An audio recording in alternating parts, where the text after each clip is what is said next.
Nós podemos dizer que este memorando da Troika falhou, que a política direita falhou e que também é a altura do Presidente da República se pronunciar e ter a coragem, que até agora não teve, de demitir este governo.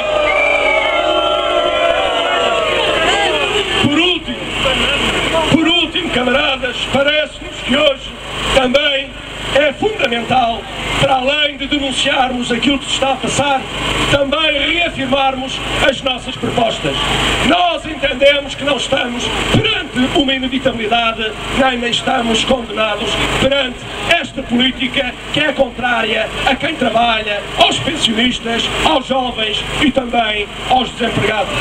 A estes e a outros, tal como já dissemos, a outros, nomeadamente à Troika, nós temos soluções, nós temos alternativa. É preciso renegociar a dívida. Dizem agora, bem, vai-se prolongar mais uns anitos para pagarem a dívida. Esquecem, contudo, que há duas outras componentes que são determinantes. É que nós exigimos mais anos para pagar a dívida, mas também exigimos o fim destes juros que nos estão pura e simplesmente a asfixiar e a impedir de podermos respirar, de podermos viver, de podermos trabalhar, de podermos produzir. Dizemos também que é necessário irmos mais longe em relação aos montantes. Há um montante que corresponde à dívida, mas há outro montante que corresponde aos juros que os usurários, neste caso concreto, implementam em Portugal.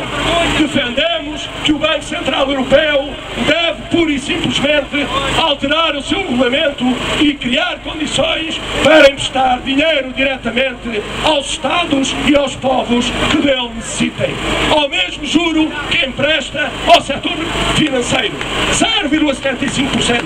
Se isto acontecesse em Portugal, neste momento, nós pouparíamos muito dinheiro muito importante para investir no desenvolvimento da economia, para investir no setor produtivo, para investir também na proteção social. Mas nós dizemos mais, camaradas, num quadro em que a esmagadora maioria das empresas trabalham para o mercado interno, é preciso produzir mais, mas também é preciso criar mais emprego e, simultaneamente, melhorar a distribuição do rendimento. Cortaram-nos os salários, cortaram-nos os subsídios, cortaram-nos as pensões de reforma. E nós perguntamos, perderam vocês, mas não perderam só os trabalhadores da administração pública. Convosco também são perdedores grande parte da economia nacional, grande parte dos micro e pequenos empresários que, por vocês não terem tido a possibilidade de comprar, porque perderam poder de compra, eles não tiveram a possibilidade de vender, e não é por acaso que nos últimos meses aumentaram de uma forma significativa as falências e os encerramentos das empresas. É por isso que nós dizemos que é preciso melhorar os salários também da administração pública, as pensões também da administração pública.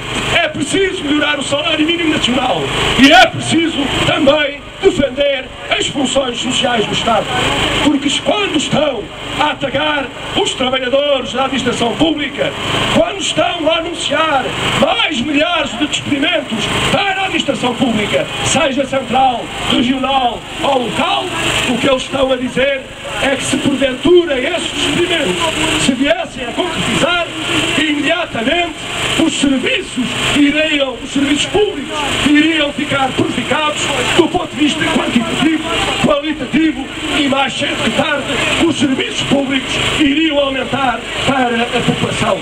É por isso que estamos aqui a dizer que esta luta, que é a vossa luta, é simultaneamente a luta da população portuguesa, porque nós queremos mais e melhores serviços públicos, nós queremos mais e melhor saúde, mais e melhor educação, mais e melhor proteção social, mas para que isso aconteça é importante, é necessário e é fundamental respeitarem os trabalhadores da administração pública e, acima de tudo, valorizá-los, motivá-los, porque são eles o elemento determinante para poder ajudar o país a sair desta situação e a melhorar os serviços públicos. Estamos numa situação que cada vez confirma o alargamento da unidade. Hoje não Não interessa discutirmos aqui se os trabalhadores votam neste ou naquele partido, se estão filiados neste ou naquele sindicato. O que importa aqui, e o apelo que a CGTP mais uma vez faz, é que independentemente de diferenças de opinião que possam existir em relação a uma ou outra matéria, é necessário que todos, sem exceção, vistam a camisola do trabalho. É o trabalho que nos une, é o trabalho que unifica, é o trabalho que nos dá mais força a lutar em conjunto para resolver os nossos problemas, para ajudar o país a sair desta situação. E tal, camaradas, tal como António Gedeão falava no seu poema histórico da Pedra Filosofal, o sonho comanda a vida.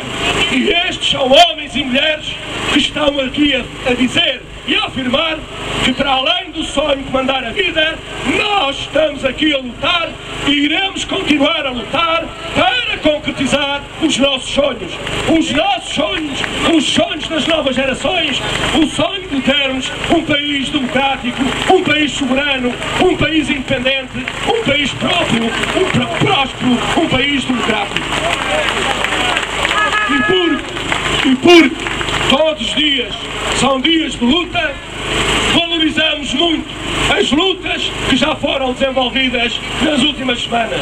Pelos professores, pelos trabalhadores da administração pública, pelos funcionários públicos, pelos trabalhadores das autarquias, pelos enfermeiros, neste caso concreto também, pelos trabalhadores dos transportes, pelos trabalhadores do setor privado. E quero-vos dizer que de hoje até ao dia 27, dia em que terá lugar uma manifestação dos jovens trabalhadores aqui em Lisboa, todos os dias serão dias de luta e em todos os dias estarão trabalhadores, sejam das autarquias, sejam da administração central ou da administração local, regional aliás, sejam do setor industrial do Estado ou sejam do setor privado, na rua a lutar por seus direitos, a lutar por outra política, a lutar contra este governo, exigindo a sua demissão. O Conselho Nacional da CGTP foi convocado extraordinariamente para a próxima segunda-feira. Nesse dia iremos discutir a degradação da situação económica e social do país, iremos discutir a degradação da situação política em resultado deste crime lesa-pátria que é a política deste governo, mas também iremos discutir, para além da avaliação da resposta necessária que é necessário continuar a dar, também a resposta a dar no futuro. Até ao dia 27 vamos continuar a lutar, mas posso-vos desde já garantir, camaradas, que segunda-feira a CGTP e o seu Conselho Nacional irão discutir a continuidade da luta. E aqui fica o apelo, que ninguém vire as costas à luta, que ninguém se resigne perante uma política que é destruidora do país e dos portugueses. Aqui estamos, sempre como estivemos, unidos, determinados, coesos e juntos vamos conseguir. Viva a luta dos trabalhadores da administração pública! Viva a luta dos trabalhadores portugueses! Viva a CGTP e a Sindicato Nacional!